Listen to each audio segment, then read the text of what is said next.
All right, it's Monday morning. You know what that means. It's the fans' first football show. We are back and better than ever. Our good friends, Jess Place from Mile High Broncos and Broad Street Linc'd-In's Aidan Reed. Aidan was on with me last week. They are out this week. I've got my buddy Hogan back this week representing Foxborough Frenzy. I got to ask you this, Hogan. What's the difference between, how do you really spell Foxborough? Is there a GH or is there an O? What's the deal? So if you go by Foxborough Frenzy that I do, I put the GH there because that's how it's actually spelled. That's the traditional way. However, it's up to you. You can drop the GH and it can just be Foxborough like that, or you can have it the other way. However way you want it is perfectly okay. As long as we're winning in Foxborough, that's what's important. And we haven't had a lot of that lately. So GH or notch, you know what? Just give me some W's. That's what I need. Oh my gosh, you're greedy. Well, yeah, obviously. Have you watched the Patriots the last 5 years? Come on. Oh gosh, I guess once you get that fill, once you get that taste, you just want them every year, and I get it. And if you see what I'm wearing today, if you're listening to this on an audio, we'll have to tell you. But last week, Aidan Reed on the show was wearing his brand new Philadelphia Eagles Super Bowl champions cap from Super Bowl 59. So one that I don't think I've ever worn. I've never worn this hat. It's always been for display, but I'm wearing my Super Bowl 43 blue and green champions hat from the Steelers defeating the Cardinals 27-23. So I had to do it. But something old, something new, which I've got something new. I've got blue up here. I don't have anything borrowed, so I have nothing borrowed, but I've got a new jersey too. There you go. I got a new Steeler jersey. Who do you think it is? Ooh, new Steelers? If I had to guess, probably DK Metcalf. Number 4. Yeah, because he's not wearing 14 anymore, right? It is DK Metcalf. There it is. But I got an opportunity to get some jerseys very dirt cheap off the boat, and I got another one. I got one. You might be familiar with a guy named Ben Skoranek. I've got a Ben Skoranek jersey. Oh, nice. I like special teamers, but I'll have to show you this one just in case. I had to go just in case, and it's not Kenny Pickett. Oh, Rodgers. Okay. I did the Aaron Rodgers jersey. I just it cost me $8. So if I'm out $8, that's fine. I was gonna say my Teddy Bruschi authentic one that's signed is my prized possession, but for anybody watching, I knew you would have a number. Come on, the Hogan. 15? As soon as Chris Hogan joined the Patriots, I had to get one. It's the last name. It's by default, Yeah, I mean, now do you have a Penn State lacrosse Hogan jersey? I don't. Unfortunately, I don't. I was not the biggest fan of him in Penn State lacrosse, but when he jumped from the Buffalo Bills to the New England Patriots, and that Hogan was on that jersey, I was like, "Yep, got to get it." Yep. I have a Sean Davis jersey. I have Davis jerseys too, and I don't wear them very often, but Hogan was at least noteworthy. Sean wasn't. So let's do it. Let's get into the show. Last week we did the top 6 desperate teams going into the draft. Let's go a little bit different this week. We're gonna go 6 teams, and we're gonna call them "Will the Rich Get Richer?" And 6 teams that I think are in very nice shape going into the 2025 season, going into the draft. And I feel that these are teams that are just going to be adding on, and they really did not get much subtracted from them. Now, the very first team on this list, some people might think I'm a little crazy for saying this, but I still think the Kansas City Chiefs are a very rich team, Hogan. They absolutely are. At the end of the day, I'm on record as saying this, as much as I despise them. When you have a head coach like Andy Reid, when you have a all-star, all-world quarterback in Patrick Mahomes, and even Travis Kelce, who by all rights had a off season last year, but I mean, they still made the Super Bowl when he wasn't playing at the top of his, caliber there. They didn't lose a whole lot this offseason. Granted, if you sit there and you actually look at the list of the names that they lost across the board, they obviously traded away Joe Tooney, who was arguably one of the best guards in the league. I would know when he played for my Patriots for a while and then went to Kansas City, won a bunch of Super Bowls there. But they obviously they traded him away where they got to a point where they felt like he wasn't a pinnacle guy on the offensive line anymore. He obviously got beat up in the Super Bowl with what happened there, moving to left tackle, which is not his normal position. But they traded him to Chicago. They still got guys coming back. Like I said, Mahomes, Andy Reid, Travis Kelce are there. They lost DeAndre Hopkins, who they added midway through the season last year, which wasn't like really a home run like I think a lot of people thought it was going to be. And obviously he had that big drop in the Super Bowl. I think they're already down by 30 points. But anyway, I digress on that one. They just, it's the Kansas City Chiefs. You can't count them out no matter who they get rid of, who they bring in, as long as they have that three-headed monster that I kept saying their names already. I'm not going to say them again. They're always going to be in contention. And they're going to only add capital in the draft like you talked about, Bryan, because last year they went and got one of my Texas boys, Xavier Worthy, and he made an immediate impact at the receiver position for them all season long. Yeah, they did. And I'm also going to mention a few guys that I'm very interested in here that they brought in. And one guy is Jerry Tillery, defensive tackle. So 1-year contract. That guy's not that old. He was drafted in 2019. He's a tough defensive tackle. I really like them signing him. But my favorite signing, this team here, getting Christian Fulton, the corner, on a 2-year contract. They didn't break the bank for him. He was one of the top 10 corners going into free agency, and they got him from the Los Angeles Chargers. So with that, I've got to say, I really like what they've done here, and they re-signed some important depth pieces like Mike Pennell, Juju Smith-Schuster, Kareem Hunt they brought back, which is very important to that team. And something I didn't realize, and now I've got to do a retraction on a show that goes out tomorrow. Gardner Minshew, they signed him on March 17th, which I didn't realize they did that. Well, I mean, it's going to be a fascinating backup quarterback battle with him and I believe Carson Wentz still there. I'm not sure if he might not have re-signed with them, but he has not signed anywhere yet. Okay, I was going to say, if I'm on a team and I'm running a team, I think I'd rather have a talent like Carson Wentz over Gardner Minshew. But at the end of the day, Andy Reid's going to pick who he wants to be there. So if Gardner Minshew's the backup, he's the guy to do it. Yeah, but he's a guy that could come in cold and be okay. Right. It's when he's your full-time starter where you've got to worry. As Jacksonville unfortunately found out, and the Raiders and a few other teams, unfortunately. Yeah, absolutely. Yeah, so the Raiders definitely have. Let's go ahead and move on. The Kansas City Chiefs, I think they are definitely one that will get richer in this draft.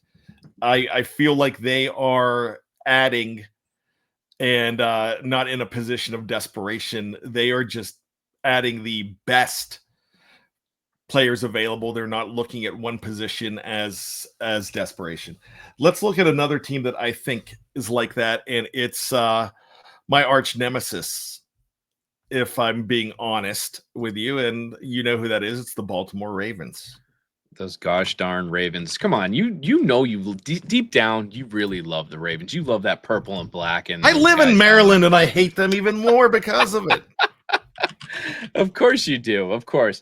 Yeah, the Ravens are obviously a team. Again, I'm going to sound like I'm repeating myself with the Kansas City Chiefs here, where the Ravens are a team that just, they lose players, they gain players, and they're still always making the playoffs, deep runs. Just Harbaugh has that figured out with that system, whether it's Joe Flacco as a quarterback, whether it's Lamar Jackson, it doesn't matter. That defense is always scary. You never know who's going to be plugging and playing in there. They went from Ray Lewis and Ed Reed to, I think they had CJ Mosley for a while, who was a beast there. Then they get so many guys, whether it's through free agency, through the draft, through anything, and they can just always recalibrate and build themselves back up to a tier that they want to be.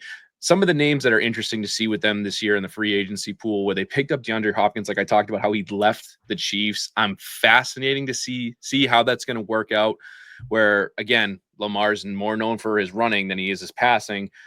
DeAndre going from what you would consider the best throwing quarterback in the league in Patrick Mahomes to now Lamar Jackson. I'm curious how that's going to work out. But again, when you got that dual-headed monster of running guys with Lamar Jackson, Derrick Henry, you don't really have to worry about throwing the ball a lot there. But again, Mark Andrews, the big drop in the playoffs, he should be coming back. They got so many guys across the board. And I believe, if I'm not mistaken, I think Von Miller might be making a appearance in Baltimore. I'm looking at some reports right now that I don't believe he's joined yet. It's saying he may join the Baltimore Ravens, which, you know what? He didn't do a whole lot in Buffalo. I wouldn't be stressing too much about that, Bryan. No, but there's also talk that he's going back to Denver. That should make our friend Jess Place very happy as well. But bringing back Ronnie Stanley's a big deal. Yes. They're bringing back another guy, unrestricted free agent. They re-signed Patrick Ricard. He's a big-time fullback. He's one of the top 2 fullbacks in the league. Kyle Juszczyk's one of them. Patrick Ricard's the other one. And those are teams that have had a history of winning over the careers with those guys. And this is a team that had Juszczyk before he went to San Francisco. It's really interesting. I praise this team all the time, and I absolutely despise them. But I've got to be objective and going to say that this team's good. The interesting thing, though, is they terminated the contracts of 2 defensive backs that played tough for them. Arthur Millette, a former Steeler who I know well, and Marcus Williams, the safety. So I would absolutely think that they're probably going to be addressing the defensive backfield again, like they did last year. But excuse me, the defensive secondary. I'm sorry. I don't know what I was saying there. But with that being said, this is not a desperate team. This is a team that could probably get best available as well. Right, exactly. I mean, at the end of the day, like I said, the history of this team going back to 2000, even earlier than that, when they became Baltimore, coming from Cleveland, they know how to build defense. They know how to build ground and pound. They know how to build quarterbacks that can run that system for eons, it seems like. It's just, they're constantly going to be a thorn in your side, whether you're a Pittsburgh fan or a fan of any other team that Baltimore happens to be playing that year. They're a good team, and they know how to draft well. So it's just, the big thing is you got to wait and see if they're going to actually be able to pull it off in the playoffs. For as good and as much as we hype them up for like what the team that they are, they can't get over that hump in the playoffs, and they've shown it time and time again. That's very true. And that's one of the things you definitely have to look at. Let's look at a team that can't get over the hump as well. And they win in the playoffs, but don't win when it counts in the playoffs. And it's the Buffalo Bills. Oh, baby, I was waiting to talk about this team because, I have to deal with them twice a year. And for the longest time, I just actually real quickly, before we get into some of the nitty gritty about them, I just want to say how amusing I found the video of Josh Allen's now fiance, Haley Steinfeld, I think her name is, where Yes. they did the interview with her, and they were like, oh, what are the Buffalo Bills are in the division with who? And she goes, oh, well, it's the AFC East with the Buffalo Bills and their 3, they're the daddy of the 3 children in the AFC East. Oh. And I was sitting there and I was like, oh, we want to go down that route. Well, Haley, sweetheart, guess who doesn't have a ring in the AFC East? That's right. It's the Buffalo Bills. Even the freaking Jets have a ring, and the Buffalo Bills don't have one. So who's the daddy again? Anyway, all right, let me get off my little soapbox there. Sorry, I found that amusing, and I have to dump on Buffalo Bills whenever I get a chance to, and I'm going to do it there, and I'm going to do it here as well. Buffalo, what are you doing? I know we're sitting here talking about the rich getting richer. Buffalo is just talking about getting richer. Josh Allen signing that insane contract that he did, which I think was funny money. We talked about that a little bit, where I think that was money to push around so they could go after more guys. However, their big prize possession receiver agent that they got, free agent that they got, Josh Palmer, coming over from the LA Chargers there. I don't know how that's going to pan out. I mean, it didn't work extremely well when Amari Cooper came over midseason this past year. So will they be okay at the end of the day? As long as they have Josh Allen and he's able to play at a premier level, Buffalo's going to be fine. There's no debating that. They keep on finding. Everybody thought that last year was going to be a drop off for him, but they brought Keon Coleman in, and a lot of people aren't salivating over him. I thought he was solid for them enough. Khalil Shakir is another 4-year contract extension, $60.2 million extension, and that's to go ahead and get some money here. There's no cap in Buffalo. They did the same thing with Terrell Bernard. Greg Rousseau gets a 4-year, $80 million contract. They did release Vaughn. That's the thing. But when I look at this, Palmer was the biggest move for them. They brought in Michael Hecht, a defensive lineman who's tough. They brought in Darrington Evans, a running back. They re-signed Ty Johnson. But the big thing is bringing in Joey Bosa. Right. And you got to wonder if the big thing, is he okay? Is he healthy? Is that fool's gold? But it seems like you bring those guys into Buffalo and they seem to be fine lately. Haley's correct, but she needs to keep her mouth shut. I was going to say, you and I are going to go to war right there, but I don't disagree with you at all. I mean, at this particular point in time, if we're looking at a vacuum, she's not wrong in that aspect. But again, until Buffalo wins a ring, again, Bills, boy, I love losing Super Bowls. That's what Bills stands for. So until they can win one, that's what you're going to be known as. But like you said, Ryan, real quickly, I do want to touch on the Joey Bosa signing. Like you said, I was initially nervous when Von Miller did sign the contract that he did with Buffalo, and then seeing him play, particularly in the way that he did up there with, I think he battled injuries for a while. He also, I believe, had some legal issues at one point that we won't dive into. Joey Bosa is a completely different beast than Von Miller. So if Bosa can get back on the same level that he played at early on in his career with the Chargers, I will be terrified to see that. But until it's actually on the field and he's, wrecking havoc, it's kind of too little too late. I think Rousseau's fantastic. And I think bringing in a guy like this makes Rousseau even more dangerous.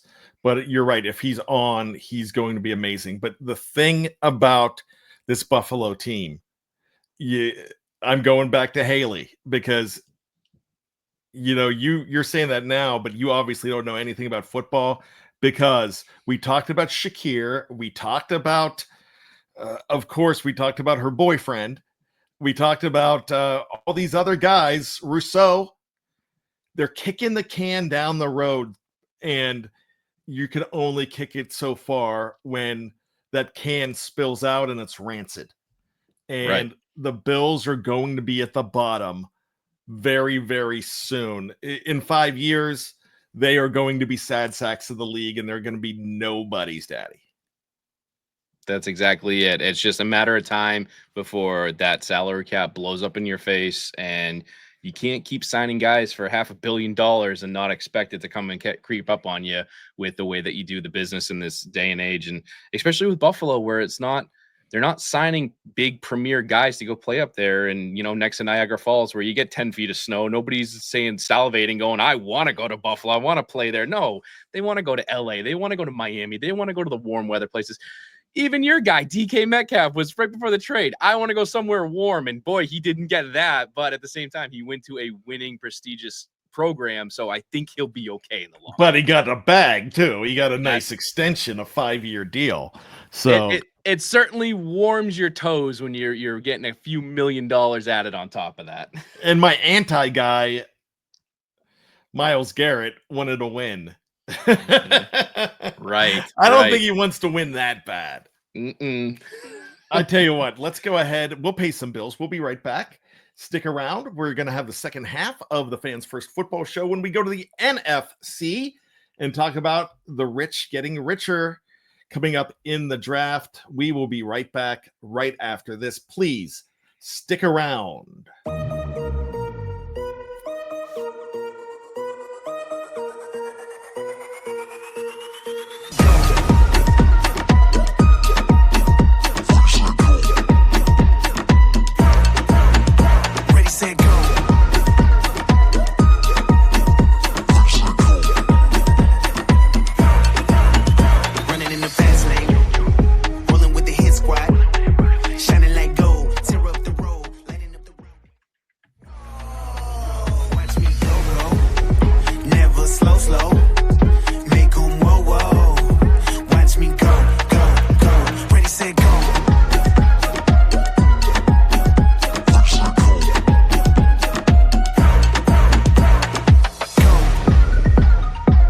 All right, we are back. It's the Fans First Football Show.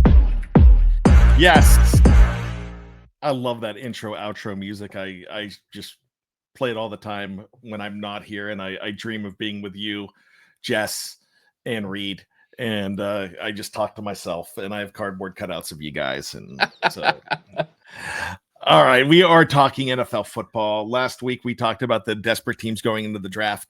My Pittsburgh Steelers team was actually on that list. We're talking about the rich getting richer this year, but I want to talk about a poor team getting richer real quick. Your team, I thought they've had some interesting moves, the New England Patriots. And I'm a memorabilia guy, and I found an old piece of memorabilia, a magnet that is a guy that is now on your team. We might have to change it. Ooh, But okay. Robert Spillane, I'm holding up a Robert Spillane jersey magnet, number 41. I love Robert Spillane. I think he was a lot better. He was more suited for the system in Vegas than he was in Pittsburgh. But man, he was a man beast in Vegas. And if he can do that in New England, you have a very blue collar great player in Robert Spillane. So I think that's nice. Any other moves that your team's made? Because we haven't had a chance to talk. Let's talk about the Pats real quick. Yeah, obviously the biggest one that we haven't had a chance to talk about because it was very recent actually was Stephon Diggs found a home with the New England Patriots, which as a Patriots fan, I was conflicted about that, saying how much I despised him when he was with Buffalo for the last few years, obviously before going to Houston for the very short tenure that he had there. Obviously coming off the torn ACL, it's going to be interesting to see how he's able to return from that. But obviously he brings that caliber, that number one receiver type player to this Patriots organization that is desperate for a receiver. And obviously the free agency, the defense was the focal point behind everything, where I believe one of the other signings was from Buffalo was Mac Hollins. So we're trying to get a Buffalo resurgence apparently in the New England receiver room. But yeah, seeing how Drake May is going to hook up with both Stephon Diggs and then the guys that are left over from the previous regime receiver room there is going to be interesting to see this year. And I hope it leads to more success. But again, Stephon Diggs he's that enigma, right? Where he's got the talent, he's got the playmaking ability. He's also burned a lot of bridges on a lot of teams that he's been on. So we'll see what happens. I tell you what, I think the biggest mistake the Patriots made in the last couple of years was parting ways with Jacoby Myers. 100%. That is just the fact that they tried to replace Jacoby Myers with Juju Smith-Schuster still gives me a nightmare. So thank you, Bryan, for bringing that back up to me. I'm sorry. I'm a big Jacoby Myers fan. I would love to see him end up in Pittsburgh as well. But let's go ahead and move to the NFC. We're going to talk about a team that just won the Super Bowl. Aidan Reed, his team from Broad Street Linc'd-In, the Philadelphia Eagles. And I've got to tell you, the Eagles, yeah, they lost some guys, but I thought they lost some fringe guys. And the one guy that they lost that, a lot of people hate to see them go, and the Pittsburgh Steelers are benefited from this, but he's 34 and they don't need big play Slay anymore. You're not allowed to call him Darius, but they don't need him with Cooper DeJean and Adonijah Mitchell. Right. They had, I mean, like you said, they had some fringe guys, but at the same time, they had some pretty big subtractions from their team that just won a Super Bowl. And again, like I told Aidan Reed weeks ago, that when you win Super Bowls, get ready for your team to get decimated because everybody's paycheck just opened up for whoever has a Super Bowl ring on their fingers. So, really quickly, obviously, one guy that we can talk about for the Patriots is Milton Williams, who was obviously a big deal coming to New England from there, where I mean, honestly, a lot of people talked about Jalen Hurts more than they did about Milton Williams. But at the same time, if you watched the Super Bowl, Milton Williams easily could have been the MVP of that game. He was a wrecking ball there. So whether he shows up for the Patriots or not will be interesting to see.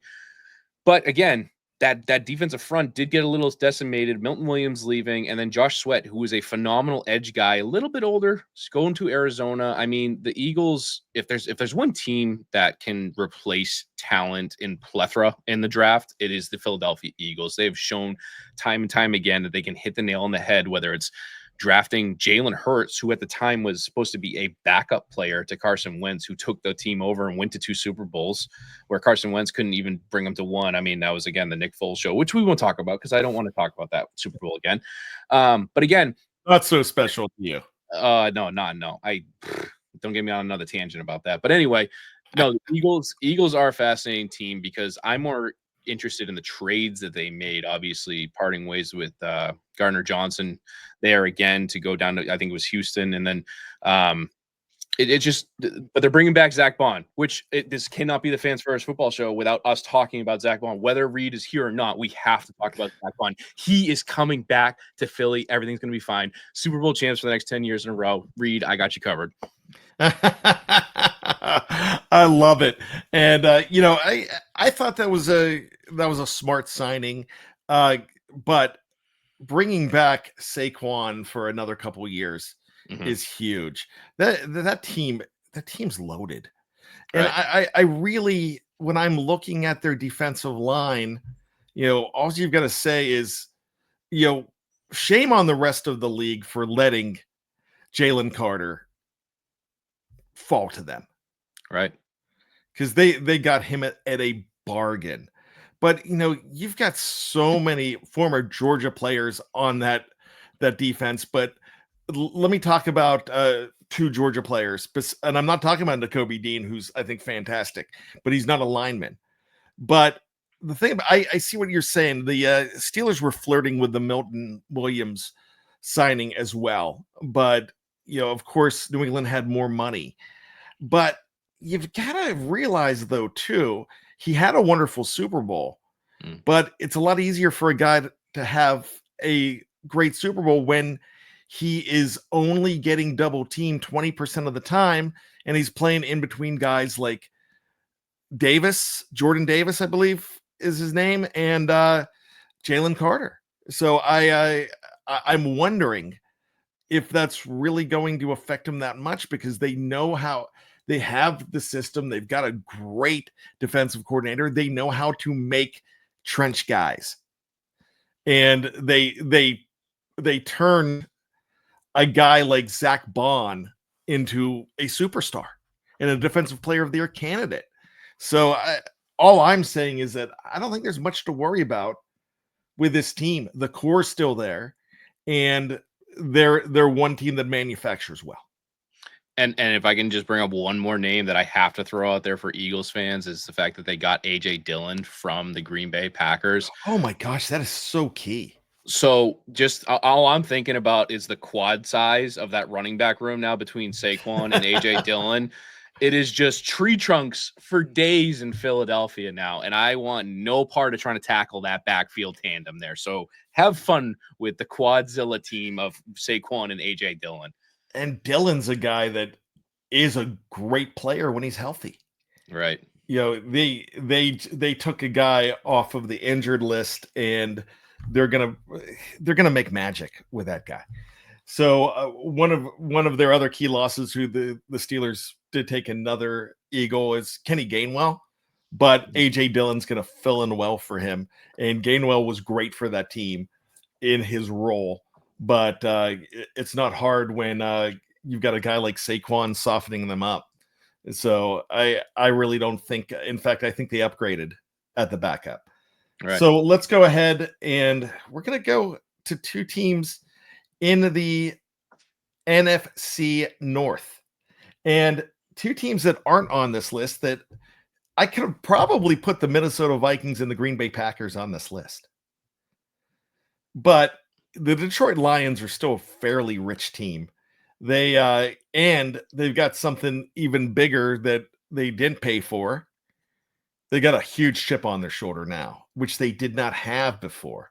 And they're going to get guys hopefully back healthy. And I think that's a big addition. But I don't think this team lost much of anything as far as significance goes. I think they're ready to pick up where they left off. Right. I'm looking at it right now, Bryan. I mean, the big thing was obviously losing Carlton Davis was interesting to see where he's coming to the Patriots. So I hope he plays great for my guys. But they, in fact, just kind of replaced him with DJ Reed coming over from the New York Jets, who arguably, I know a lot of people sit there and say Sauce Gardner is the best corner in New York. DJ Reed is nothing to sniff at. Like he's a good corner in his own regard, and he's going to fit in great with that defensive system over there with Detroit. But like you said, they released guys like Zadarius Smith, who they acquired late in the season last year to try and replace that massive void that was left by Aidan Hutchinson getting hurt in that brutal injury last year. And like I said, I really would love to see him return to form because he is such a fun player to watch there. But like you talked about, Detroit, even though they lost both coordinators, which could be doomsday for a lot of other teams, they still got Dan Campbell, who, heck, he could make me run through a brick wall with some of the speeches that he gives over there with Detroit. And like you said, they were the darlings of the NFL, I would say 2 years ago when they made that NFC Championship run where they fell short to the 49ers. But getting bounced in the first playoff game against I almost caught myself saying the Washington R word, but we're not going to go with that. It's the Commanders. They are the Commanders now. Getting bounced by them in the first round, the way that they did, it's absolutely going to put that chip on that block where they want to come out and they want to earn it and they want to look better than they were. And again, they went through. I still say it's got to be a record that they had 22 guys on injured reserve by the end of the year, and they still finished with the 1 seed. And even though they got bounced the way that they did, they're still a team to be feared. And especially in the draft, where if you go back, especially where we're getting close to draft time, if you go back a couple of years ago when they drafted Jamar Gibbs in the first round, remember everybody laughed at them thinking, what are you doing taking this Alabama running back that nobody has eyes on in the first round? He's arguably one of the best running backs in the league right now when he's in that tandem with David Montgomery there. They're Sonic and Knuckles for a reason. That's what they call those guys. So watch out for Detroit. They know how to draft. They know how to stockpile talent. They're going to come out and punch some people in the nose this year. And I think keeping, and I'm going to struggle with this name, but keeping Levi Onwuzurike is a huge deal. That's right. And they kept him for only $5.5 million. They brought in another former Eagle, Avonte Maddox. Maddox is only 28, and he was hurt, but when he came back, he had Mitchell and Cooper DeJean there to have to deal with. So he was expendable. That's a big gain for a team like the Detroit Lions as well. So I'm telling you, this is a team that is back on track. Right. And that's the big thing is as long as they have the talent around the board on that offense, which can break all sorts of records again, like they did last year with Jared Goff of all quarterbacks leading him. But when he has the talent around him that he does, Detroit is just such a good team. And if they can stay healthy, I think they're going to make a deep run. And I really would love to see them have a shot at the Super Bowl. They are a team in a tough division. And this is the last team that we're going to talk about. And it is a very ponderous team, but I actually have no problem saying that the Chicago Bears are a rich team because they made some key additions in the offseason to add on to the number 1 overall pick last year. I think the Bears are actually a team on the rise, and look at the coach that they brought in as well. You have got to say that is, they're richer just for signing this coach because he's an offensive genius, and they have not had offensive ingenuity for a long time in the Windy City. Right. And I think the big thing that still remains to be seen is whether Caleb Williams is the real deal. And I know anybody's listened to the show before. I am a resident Caleb Williams non-believer at this point because I just think he came into the league with too many red flags. And sure, does he have all the talent in the world? Absolutely. But when you're loaded with the talent that he had surrounded him last year and to still perform and act the way he did at times, come on, you got to be better than that. But especially in the loaded rookie talent pool that we had last year with all the other rookie quarterbacks that tore it up. But Caleb Williams is the biggest thing. He's got a lot to prove. And I think if anybody can get that out of him, it's going to be a guy like Ben Johnson who can do those things with a playbook that can make him look special in the regards that he had. I mean, again, that tandem of receivers that he had, whether it was Rome Odunze, who showed flashes of being brilliant his rookie year as well. You had Keenan Allen there. I'm not sure if Keenan Allen's returning there, but again, No. DJ Moore as well. But in the draft, if these guys can take advantage of getting top tier talent like they're able to accumulate all the time, it's got to start translating on the field. That's the biggest thing for me, is that you can sit there and you can stockpile draft picks and you can get all these number one guys that look amazing, but when it doesn't translate on the field, it's not going to pan out well. But looking at who they were able to acquire, like I talked about earlier, Joe Tooney coming over from Kansas City, if he's able to fit in at the guard position and get in there and actually protect Caleb Williams, that's going to be a massive upgrade for them, because that offensive line was decimated last year. But then on top of that, too, one thing that's kind of interesting that I'm not sure if it was a really good move or not for their defensive side of the ball, they brought in Grady Jarrett over from Atlanta, who was a staple of the Atlanta Falcons for a long, long time. They brought him in on a 3-year, $43 million deal, which I don't know how much he's got left in the tank, because he's not exactly a young pup. But if he's able to bring whatever he brought from Atlanta to Chicago, he's going to be a force to be reckoned with on the defensive line. But again, not exactly the youngest guy to sign to a big, big deal like that. But when you have new coaches and you got all the talent in the world on a Chicago team like that, it's got to start panning together at some point. You know, this is what's interesting to me about the Chicago team. You talked about Joe Tooney, but they also traded for Jonah Jackson, another guard. So they've got, and he's a former Pro Bowler, as well as Tooney being an All-Pro. You have those two guys, and then you have Drew Dahlman being signed too at center. So their interior of their offensive line just got really, really good. And I do not believe that I think they resigned. Did they resign their offensive tackle? But I'm not sure I'm not seeing him on the list here. But they had an offensive tackle that had been hurt, but I don't see where he has signed anywhere. So with that being said, I think this is a rebuilt line as far as the Bears go. And you look at that defense, that was the hallmark of this team, because they were horrible offensively. Right. And now you bring in some extra guys in defense. I think that's the better part of this team. So I'm saying that the Bears actually have a chance in that crazy division. You might have 4 teams in position for a playoff spot. One's going to be left in the cold. Who's going to be in the North? And the Bears are not a slam dunk to be the one left out. Right. And we all saw what happened at the end of last year, where it literally came down to the final week of the season to determine the 1 seed and the 5th seed in the playoffs between Detroit and Minnesota there. So if Chicago can find a way, especially in a tough division like that, to turn things around and really get competitive again, it's going to make for a fun season. All right. So that is our Rich Get Richer 6. That's our half dozen. It's our half dozen of last week. It was the half dozen of desperation. This is the half dozen of team debutantes, I guess you can call them. So there we go. As I'm looking for alliteration. I love alliteration, Hogan. I really do. So let's talk about one more thing. It's going to be crazy.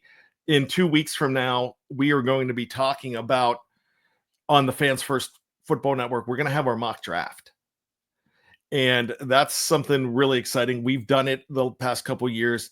KT Smith from the Call Sheet Daily, and also from the Fans First Sports Network's NFL affiliate. He and I have done this for the first 2 seasons. We're doing it again, and we're adding Nick Hogan this year to the lineup. So I said, we've got a guy. And so we're bringing in Nick Hogan. It should be a lot of fun. But Nick and I like to have fun. And we're going to do another show that week too. And it's going to be another mock draft. But it's going to be a mock draft that you don't expect from us. Hogan, I'm going to let you take it. Ooh, okay. So if you guys out there love your pop culture, your movies, whether it's movies, TV shows, fictional football players that you always wanted to see strap up the helmet and put on the shoulder pads and get into the NFL, we're bringing that to you. That's how we're doing this. We are talking at least 2 rounds of the NFL draft that are going to feature the likes of Shane Falco, that are going to feature the likes of Gary Bertier, even though he's not really fictional, but we're going to pretend he's fictional because remember the Titans, right? We're going to throw some guys out there that you are just not expecting. We're going to talk all about it and break it down with who needs to go where. And these fictional guys are going to go in and they're going to make or break these teams in our mock draft. All right, you're going to have to do everything you can. This is going to be hard for you, Hogan, because you're going to have to do everything you can from keeping me from selecting at number 2 overall for the Cleveland Browns, Uncle Rico. Hey, you know what? He can't be worse than half the quarterbacks they've had play for them at this point. So more power to you. Give him Uncle Rico. He can throw that ball over them mountains right there. That's fine. That's going to be a lot of fun. We are now that we've said it, we're on the hook for it, so we're going to have to do it. So make sure you check that out. That's going to be a lot of fun. But we're going to have the real mock draft too, as well here. So we're going to have a little bit of everything. We're going to be serious and we're going to have fun with it. They're going to be 2 separate shows. So with that being said, we are on our way out of here. Make sure you check out the Fans First Sports Network, no matter what team that you follow, no matter what sport you follow, we've got it here. And we have your sport covered, and you got to tell your friends about it too. We're still a grassroots movement, but it's time for us to move more into the mainstream, and we've got it covered for you. So if you like the Patriots, you go see Hogan. You like the Steelers, you see me. You like the Broncos, you go see Jess. There's so many options for the Eagles, not just Broad Street Linc'd-In, but we've got the Pinpool Network too, which is absolutely fantastic. We have so many Eagles affiliates as well. We've got a few Steeler affiliates too, and some big time names on there too. Check us all out. Our San Francisco affiliate is very good. The Las Vegas Raiders affiliate, the Jacksonville Jaguars affiliate, those are featuring those 2 feature Sports Illustrated insiders. So you don't want to miss any of it here on the Fans First Sports Network, especially with the draft coming up. And if there's breaking news, we're going to have it right here too. So for Hogan, my name is Bryan Anthony Davis. You can call me Bad. And the big thing is we've got 2 words for you. Hogan, I'm going to let you kick it off. All right, here we go. You know him well. It's this.